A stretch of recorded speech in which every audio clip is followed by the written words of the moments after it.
ಅಂದ್ರೆ ಹೊಟ್ಟೆ ಉರಿ ಡಾಕ್ಟ್ರಿ. ಯಾವಾಗಿಂದ? ಎದುರುಗಡೆ ಮನೆ ಕಾರ್ ತಗೊಂಡಾಗಿದ್ದ.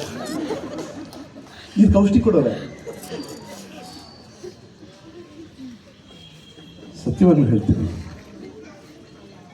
ಒಂದು ಬಡಾವಣೆ ಅಭಿವೃದ್ಧಿನ ಶಾಸಕರು ಮಾಡ್ತಾರೆ, ಏನು ರಸ್ತೆ ಗೀಸ್ತೆ ಮಾಡಿಸೋದು ಏನೋ ಮಾಡ್ತಾರೆ.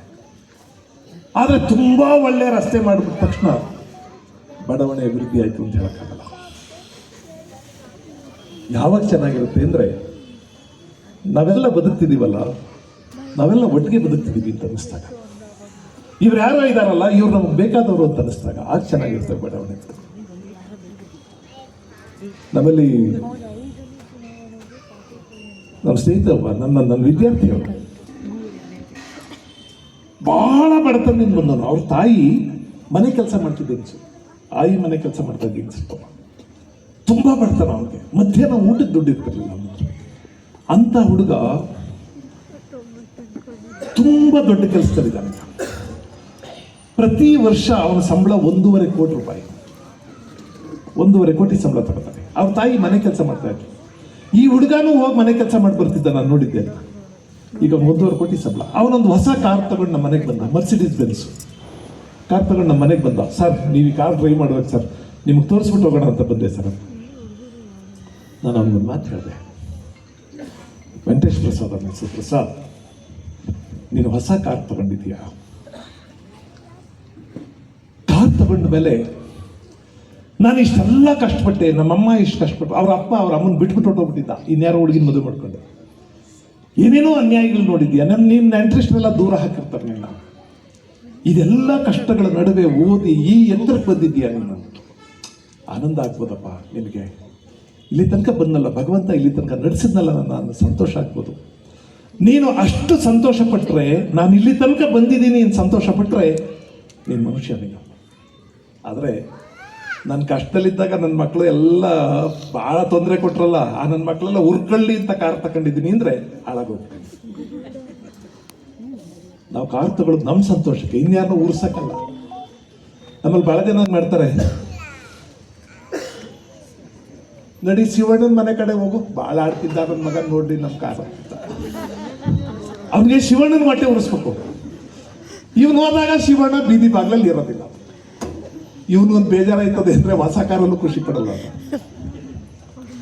ಬಂಧುಗಳೇ, ಅದರಿಂದ ಹೊಟ್ಟೆ ಕಿಚ್ಚು ಅನ್ನೋದು ವಿಷ ಅಂತಾರೆ. ಯಾರೋ ಒಬ್ಬರು ಜ್ಞಾನಿ ಹೇಳಿದ್ದು ಅದು ಎಷ್ಟು ಚೆನ್ನಾಗಿದೆ ಅಂದ್ರೆ, ಹೊಟ್ಟೆ ಕಿಚ್ಚು ನಿನ್ನ ಹೊಟ್ಟೆ ಒಳಗಿರೋದು ಅಲ್ಲ ಕಣಯ್ಯ, ವಿಷ ನೀನ್ ಕುಡಿದು ಅವನ್ ಸಾಯ್ಬೇಕು ಅಂದ್ರೆ ಹೆಂಗೆ? ವಿಷ ಕುಡಿದಿರೋ ನೀನು ಹೊಟ್ಟೆಲಿ, ನಿಂದಿನ ಹೊಟ್ಟೆಲಿ ವಿಷ ಇದೆ, ಅವನ್ ಸಾಯ್ಬೇಕು ಅಂದ್ರೆ ಹೆಂಗೆ ಅಂತ. ಇವೆಲ್ಲ ಬಹಳ ಸುಂದರವಾದ ಮಾತುಗಳು. ಬಂಧುಗಳೇ, ನಾವು ಈ ಹಾಸ್ಯೋತ್ಸವ ಅಂತ ಮಾಡ್ತಿರಲ್ಲ, ಸತ್ಯವಾಗಿ ನಮಗೆ ಹಾಸ್ಯ ಮಾಡೋದೇ ಸಂತೋಷ ಅಲ್ಲ, ಅದ್ರ ಜೊತೆಗೆ ಇನ್ನೇನೋ ನಮ್ದೊಂದು ಶ್ಲೋಕಾನುಭವ ಇದೆ ಹೇಳಬೇಕು ಜನಗಳಿಗೆ. ಆಮೇಲೆ ನಮ್ಮ ಜನಗಳ ಜೊತೆ ನಮಗೊಂದು ಕರುಳು ಸಂಬಂಧ ಇದೆ. ನಾವು ಇಲ್ಲಿರೋರು ಯಾರೋ ಇದಾರಲ್ಲ, ಇವ್ರು ಯಾರೋ ದೂರದವರಲ್ಲ, ಅಪರಿಚಿತರಲ್ಲ. ನಮ್ಗೆ ಎಲ್ಲಿಯೋ ಒಂದು ಕಡೆ ಒಂದು ರಕ್ತದ ಒಂದು ಕರುಳಿನ ಸಂಬಂಧ ಇಲ್ಲೋ ಇರುತ್ತೆ. ನಮಗೆ ಗೊತ್ತಿರೋದು 4 ಮಾತು ಹೇಳಬೇಕು ಅಂತ ಅನ್ಸುತ್ತೆ. ಅದಕ್ಕೋಸ್ಕರ ಈಗೆಲ್ಲ ಲೋಕ ತಿರುಗ್ತಾ ಇದ್ದೀವಿ ನಾವು. ಕನ್ನಡ ಭಾಷೆ ಒಂದು ಬಹಳ ಅದ್ಭುತವಾದ ಭಾಷೆ. ಏನು ಪಾರ್ಥ, ಕೆಂಗಣ್ಣಿನಿಂದ ಕೆಕ್ಕರಿಸಿ ನೋಡಿ ನನ್ನನ್ನು ಗೆಲ್ಲಲಾರೆ. ಈಗ ಆ ಶಕ್ತಿ ನಿನ್ನಲ್ಲಿಲ್ಲ. ಪರಮ ಪತಿವ್ರತೆಯನ್ನು ನಿಂದಿಸುವ ಮರುಕ್ಷಣವೇ ನಿನ್ನ ಪುಣ್ಯವೆಲ್ಲ ಉರಿದು ಹೋಗಿ ಪಾಪದ ಮೂಟೆ ನಿನ್ನ ಹೆಗಲು ಹತ್ತಿದೆ. ಎತ್ತು ನಿನ್ನ ಗಾಂಡೀವ, ಹೂಡು ಪರಮೇಶ್ವರನು ಕೊಟ್ಟ ಆ ನಿನ್ನ ಪಾಶುಪತಾಸ್ತ್ರ. ಶಿವನನ್ನು ಗೆದ್ದ ನಿನ್ನ ಶೌರ್ಯ ಪರಾಕ್ರಮ ನನಗೂ ಸ್ವಲ್ಪ ತಿಳಿಯಲಿ, ಅಥವಾ ಶಿವನನ್ನು ಗೆದ್ದೆ ಎಂಬ ಅಹಂಕಾರ ನನ್ನಿಂದಲೇ ಮಣ್ಣಾಗಲಿ. ಕನ್ನಡ ಮಾತಾಡೋದೇ ಪುಣ್ಯ ಅನ್ನಿಸ್ಬಿಡುತ್ತೆ ಸರ್. ಅಂತ ಸುಂದರವಾದ ಭಾಷೆ ಅದು. ನಗ್ಸಕ್ ಬರುತ್ತೆ, ಅಳ್ಸಕ್ ಬರುತ್ತೆ, ಏನೆಲ್ಲ ಮಾಡಕ್ ಬರುತ್ತೆ. ಕೆಲವ್ರಿಗೆ ಮಾತಾಡದೆ ಒಂಥರ ಮಾತಾಡೋಕೆ ಗೊತ್ತಾಗಲ್ಲ. ನೀವು ಹಳ್ಳಿಲಿ ಯಾರು ಕಟ್ಟೆ ಮೇಲೆ ಕೂತಿರ್ಲಿ, ಇನ್ನೊಬ್ಬ ಬರ್ತಾನೆ, ಬಂದು ಒಂದು 2 ನಿಮಿಷ ಒಬ್ರಿಗೊಬ್ರು ಮುಖ ನೋಡಿದ್ರೆ ಸಾಕು, ಊರ್ ಕತೆ ಎಲ್ಲ ಮಾತಾಡ್ತಾರೆ. ಯಾಕೋ ಮಳೆ ಬಂದ್ಬಿಡ್ತು, ಹೋದ ವರ್ಷ ಇಷ್ಟಿರ್ಲಿಲ್ಲ, ಈ ವರ್ಷ ಜಾಸ್ತಿ ಆಗ್ಬಿಡ್ತು ಮಳೆ. ಆಮೇಲೆ ಯಾವ ಯಜಮಾನರು ಮದುವೆ ಆಗಿದೆಯಾ, ಎಷ್ಟು ಮಕ್ಕಳು, ಯಾವಾಗ ಮದುವೆ, ಎಲ್ಲ ಕೇಳ್ಬಿಡ್ತಾರೆ. ಟೈಮ್ ಸಿಕ್ಕಿದ್ರೆ ನಿಮ್ಮ ಆದಾಯ ಎಷ್ಟು, ಖರ್ಚು ಎಷ್ಟು ಅಂತ ಕೇಳ್ಬಿಡ್ತಾರೆ. ನಾವು ಹಂಗಲ್ಲ, ಇಲ್ಲಿ ಹೇಳ್ತಿಲ್ಲ. ಇಲ್ಲಿ ನಿಮ್ಮ ಮನೆಗಳು ನೋಡಿದ್ರೆ ಹಂಗೆ ಇರ್ಲಿಕ್ಕಿಲ್ಲ ಸ್ಥಿತಿ. ಕೆಲವು ಬಡಾವಣೆಗಳಿರ್ತವೆ ಬಹಳ ಪಾಶು, ತುಂಬ ಪಾಶ್ ಆಗಿರ್ತವೆ. ಕಾರಲ್ಲಿ ಮನೆ ಒಳಗೆ ಕೊಟ್ಟೋದ್ರೆ ಇಳಿದು ಪಕ್ಕದ ಮನೆ ನೋಡೋ ಪ್ರಮೇಯನೂ ಬರಲ್ಲ. ಕೆಲವು ಬಡಾವಣೆಯಲ್ಲಿ ನೋಡ್ತೀವಿ, ದೊಡ್ಡ ದೊಡ್ಡ ಕಾಂಪೌಂಡ್ ಇರ್ತವೆ, ಬಾಗಿಲು ತೆಗಿತಾರೆ, ಇವನು ಬಾಗಿಲು ತೆಗಿತಾನೆ, ಅವನು ಬಾಗಿಲು ತೆಗಿತಾನೆ, ಇಬ್ರು ಒಬ್ರಿಗೊಬ್ರು ದೂರ ನೋಡ್ತಾರೆ, ತಿರುಗಿ ಹೋಗಿ ಮನೆಗೆ ಬಾಗಿಲಾಗ್ತಾರೆ. ಮನುಷ್ಯರ ಜೊತೆ ಏನು ಮಾತಾಡೋದು ಅಂತ. ನಮ್ಮೂರಿಂದ ನಮ್ಮ ಮನೆಗೆ ಬಂದಿದ್ದ. ನಮ್ಮ ಹಳ್ಳಿಯವ್ರು ಬಂದಾಗ ಭಾಳ ತಮಾಷೆಗಳಾಗ್ತವೆ. ಹಿಂದೆ ಈ ಹಳ್ಳಿನಲ್ಲಿ ಭಾಳ ಚೆನ್ನಾಗಿ ಊಟ ಮಾಡೋರು ಜನ. ಈಗ ಊಟಕ್ಕೂ ಎಲ್ಲ ಕಡಿಮೆ ಆಗ್ತಿದ್ದೀವಿ. 2 ಇಡ್ಲಿ ತಿನ್ಬಿಟ್ಟು ನಾಷ್ಟ ಆಯ್ತು ಅಂತಾರೆ ಸರ್. ನಮ್ಮೂರಲ್ಲಿ ಒಬ್ಬ ಇದ್ದ, ನಾನು ನೋಡಿದ್ದೆ ಅವನು 2 ಮುದ್ದೆ, ರಾಗಿ ಮುದ್ದೆ. ಆ ಕಾಲದಲ್ಲಿ ಒಳ್ಳೆ ಫುಟ್ಬಾಲ್ ಕಟ್ಟದಂಗೆ ಕಟ್ಟೋರು. ಫುಟ್ಬಾಲ್ ಅಷ್ಟು ಗಾತ್ರದ 2 ರಾಗಿ ಮುದ್ದೆ ಊಟ ಮಾಡಿ ಆಮೇಲೆ ಅನ್ನ ತಿನ್ನು ಅಂಥವ್ರೆಲ್ಲ ನೋಡಿದ್ದೆ. ಅಷ್ಟು ದುಡಿತಿದ್ರು. ಒಬ್ಬ ನಮ್ಮೂರಲ್ಲಿ ಇದ್ದ, ಗೋವಿಂದಣ್ಣ ಅನ್ನೋರು, ಭಾಳ ಚೆನ್ನಾಗಿ ಊಟ ಮಾಡೋದು. ಒಂದು ದಿವಸ ಇದ್ಕಿದ್ದಾಗೆ ನಮ್ಮ ಮನೆಗೆ ಬಂದ. ಬೆಳಗ್ಗೆ 8 ಗಂಟೆ ಇರ್ಬೋದು ಬಂದ. ನಾನು ಏನೋ ಗೋವಿಂದಣ್ಣ ಇಲ್ಲಿ ಬಂದ್ಬಿಟ್ಟೆ. ಇಲ್ಲೇ ಒಂದು ಮದುವೆ ಇತ್ತು ಸರ್, ಇಲ್ಲಿ ನಮ್ಮ ಮನೆ ಹತ್ರ ಯಾವ್ದು ಮದುವೆ ಛತ್ರ ಇತ್ತು, ಇಲ್ಲೊಂದು ಮದುವೆ ಛತ್ರದಲ್ಲಿ ಮದುವೆ ಇತ್ತು, ಬಂದೆ.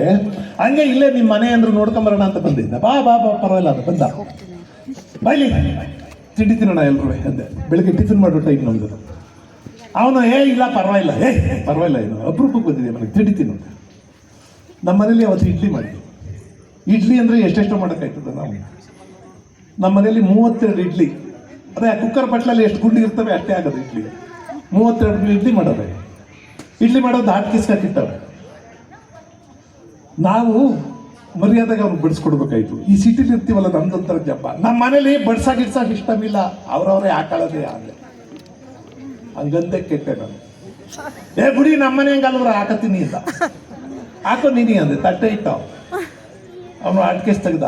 32 ಇದ್ದೋ, 4 ಬಿಟ್ಬಿಟ್ಟು 28 ಹಾಕದ. ಇನ್ನು 4 ಇರೋವಲ್ಲಿ.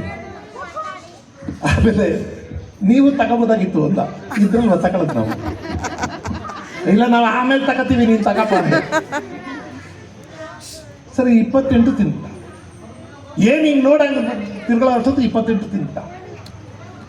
ನಾನು ಇನ್ನು 4 ಇದ್ವಲ್ಲ, ಏನೋ ಒಂಥರ ಉರಿ ನಮಗೂ. ಗೋವಿಂದ ಇನ್ನು 4 ತಿನ್ಕೊಬಿಡು. ಬೇಡಿ ತಿನ್ನೋ ಮರೆ, 4 ತಿನ್ನು. ಇಲ್ಲ ಬೇಡ ಅಪ್ಪ, 4 ತಿನ್ನೋ, ನನಗೆ ತಿನ್ನಿಸ್ಬಿಡ್ಬೇಕು ಇವನಿಗೆ ಅಂತ ಸುಮ್ಮನೆ ಉರಿಗಟ್ಟೆ. 4 ತಿನ್ಕೋ ಅಂದೆ. ಗೋವಿಂದಣ್ಣ ಒಂದು ಮಾತು ಹೇಳ್ದ ನನಗೆ. ಅಣ್ಣ, ನೀವೆಲ್ಲ ವಿದ್ಯಾವಂತರು, ತಿಳಿದವರು, ನಾವು ಹಳ್ಳಿಯವರು, ಮೂಢಾತ್ಮರು, ತಪ್ಪು ತಿಳ್ಕೊಬೇಡಿ, ಒಂದು ಮಾತು ಹೇಳ್ತೀನಿ ಅಂತ ಹೇಳುವುದೇ. ನಮ್ಮ ಮಾತು ನೀವು ಅಲಕ್ಷ್ಯ ಮಾಡಬಾರ್ದು. ಇಲ್ಲ ಹೇಳಪ್ಪ. ಏನು ಊಟ ತಿಂಡಿ ಮಾಡೋಕ್ಕೆ ಒಂದು ಲಿಮಿಟ್ ಇರಬೇಕು, ಸುಮ್ಮನೆ ಹೆಚ್ಚಾಕಿರ್ಬಾರ್ದು. 28 ತಿಂದ್ಬಿಟ್ಟು ಕಳ್ಳನ ಮಗ ನನ್ಗೆ ಹೇಳ್ಕೊಡ್ತಾನೆ, ಒಳ್ಳೇದಲ್ಲ ಆರೋಗ್ಯಕ್ಕೆ, ಹಂಗೆಲ್ಲ ತಿನ್ಬಾರ್ದು ಅಂತ. ನಾನು ಮಗನೇ 28 ತಿಂದ್ಬಿಟ್ಟು ನನಗೆ ಆರೋಗ್ಯದ ಪಾಠ ಹೇಳ್ಕೊಡ್ತಾ ಇದೆಯಲ್ಲ ನೀವು. ನಾನು ಅಲ್ಲ, ಇನ್ನು 4 ತಿನ್ಕೊಬಿಡು. 28 ತಿಂದ 4 ಜಾಗ ಇಲ್ವಾ ಅಂದೆ. ಅವನು ಅಲ್ಲ ಪಾಪ, ನೀವು ಇಷ್ಟೊಂದು ಒತ್ತಾಯ ಮಾಡ್ತೀರಿ, ತಿನ್ಬೋದಾಗಿತ್ತು. ಬರುವಾಗ ಮದುವೆ ಛತ್ರದಲ್ಲಿ ನಾಷ್ಟ ಮಾಡ್ಕೊಂಡ್ ಬಂದಿದ್ದೆ. ಅಯ್ಯೋ, ಇಂಥವನ್ನೆಲ್ಲ ನೋಡಿದ್ದೀನಿ ನಾನು, ಇಂಥವನ್ನೆಲ್ಲ ನೋಡಿದ್ದೀನಿ. ಇವನಂತವನೇ ನಮ್ಮ ಮನೆಗೆ ಬಂದಿದ್ದ. ನಮ್ಮ ಮನೆ ಎದುರುಗಡೆ ಒಂದು ಮನೆ, ದೊಡ್ಡ ಆಫೀಸರ್ ಅವರು. ಅವ್ರ ಹೆಂಡತಿ ಬೀದಿ ಬಾಗಿಲ್ಗೂ ಬರ್ತಿರ್ಲಿಲ್ಲ, ಹೊರಗಡೆಗೂ ಬರ್ತಿರ್ಲಿಲ್ಲ. ಒಬ್ಬರ ಜೊತೆ ಮಾತಿಲ್ಲ, ಕತೆ ಇಲ್ಲ, ಅವ್ರ ಪಾಡ್ಗೆ ಅವ್ರ ಮನೆ ಒಳಗಿರೋರು. ನಮ್ಮೂರವ್ನು ಬಂದಿದ್ದ. ನಮ್ಮ ಮನೆ ಗೇಟ್ ಹತ್ರ ನಿಂತ್ಕೊಂಡು ಎದುರುಗಡೆ ಮನೆ ನೋಡ್ತಾ ಇದ್ದ. ನಾನು ಇದ್ಯಾಕೋ ಇಲ್ಲಿ ನೋಡ್ತಾ ಇದ್ದೀಪ ಒಳಗಡೆ. ಅಣ್ಣ, ಈ ಎದುರುಗಡೆ ಮನೆ ಏನೋ ಬುಟ್ಟು ಮನೆ ಹಂಗಂತ ಯಾರು ಇಲ್ಲ ಇಲ್ಲಿ. ಇದಾರೆ, ಆ ಅಮ್ಮ ಹೊರಗಡೆ ಬರಲ್ಲ ಅಷ್ಟೇ ಅಂದೆ. ನಮ್ಮ ಏರಿಯಾದಲ್ಲಿ ಅಮ್ಮ ಹೊರಗಡೆ ಬರಲ್ಲ, ಯಾರ ಜೊತೆಲೂ ಮಾತಾಡಲ್ಲ. ಅದಕ್ಕೆ ಅಯ್ಯೋ ಸಾಹೇಬ್ರ ಡೀಸೆನ್ಸಿ ಅಂದರೆ ಇದಪ್ಪ, ಡೀಸೆನ್ಸಿ ಅಂದರೆ ಇದು. ಒಬ್ಬರ ಜೊತೆ ಮಾತಿಲ್ಲ, ಕತೆ ಇಲ್ಲ, ಅವ್ರು ಪಾಡ್ದವ್ರು ಇರ್ತಾರೆ, ಡೀಸೆನ್ಸಿ ಅನ್ನೋರು. ಇವನು ಅಣ್ಣ ಏನೋ ಬುಟ್ಟು ಮನೆ ಹಂಗತ್ತಲ್ಲ ಅಂತ ಅದ. ಆಯಮ್ಮ ಈ ಹೊರಗೆ ಬರೋದಿಲ್ಲ, ಇಲ್ಲ ಹೊರಗಡೆ ಬರೋಲ್ಲ. ಹೌದಾ? ಈ ಹಣ್ಣು ತರಕಾರಿ ತಗೊಳಕ್ಕೆ ಇಲ್ಲ, ಅದಕ್ಕೂ ಬರೋದಿಲ್ಲ. ಹೌದಾ? ಈ ಹುಡುಗರು ಮಕ್ಕಳು ಈ ಸ್ಕೂಲ್ ಕಳ್ಸೋಕ್ಕೆ ಅದಕ್ಕೂ ಬರಲ್ಲ. ಜನ ಮನ ನೋಡೋಣ ಅದಕ್ಕೂ ಬರೋದು. ಅಕ್ಕಿ ಪಕ್ಷಿ ನೋಡೋಣ ಯಾವುದಕ್ಕೂ ಬರಲ್ಲ. ಹೌದಾ? ಆಯಮ್ಮಂದು ಭಾಳ ಡೀಸೆನ್ಸಿ ಅಂತಿತ್ತಲ್ಲ ನಮ್ಮ ಏರಿಯಾದಲ್ಲಿ ಜನ. ಇವನೇನಂತ ಗೊತ್ತಾ? ಅಣ್ಣ, ಯಾರ ಜೊತೆಲೂ ಮಾತಾಡಲ್ಲ, ಯಾರನ್ನೂ ನೋಡಲ್ಲ. ಹಂಗಾರೆ ಅವಳು ಯಾರೋ ಬೇವರ್ಸಿ ಇರಬೇಕು. ಯಾವುದನ್ನ ಸಿಟಿಲಿ ಡೀಸೆನ್ಸಿ ಅಂತಾರೋ ಅದನ್ನ ಹಳ್ಳಿಲಿ ಬೇವರ್ಸಿ ಇರ್ತಾರೆ. ನಾನು ಎಲ್ಲ ಮಾತಾಡ್ಬಾರ್ದು. ಸುಂದಿರಣ್ಣ, ಊರಿಗೆ ಜನ ಎಲ್ಲ ಮಸಾಣಕ್ಕೆ ಹಣ ಅಲ್ಲ, ಇದ್ರೇನು ಇಲ್ದೇನು ಇದ್ದವರು ಅಂತಾರೆ. ತುಂಬಾ ಶಾರ್ಪ್ ಆಗ್ಬೋದು ನಾನು ಹೇಳಿದ್ದು. ನಾವು ಸಿಟಿ ಗಿಟಿ ಸೇರ್ಕೊಂಡು ಬೇವರಿಸಿ ಹಾಕಿದೀವಿ ಅಂತ ನೋಡು.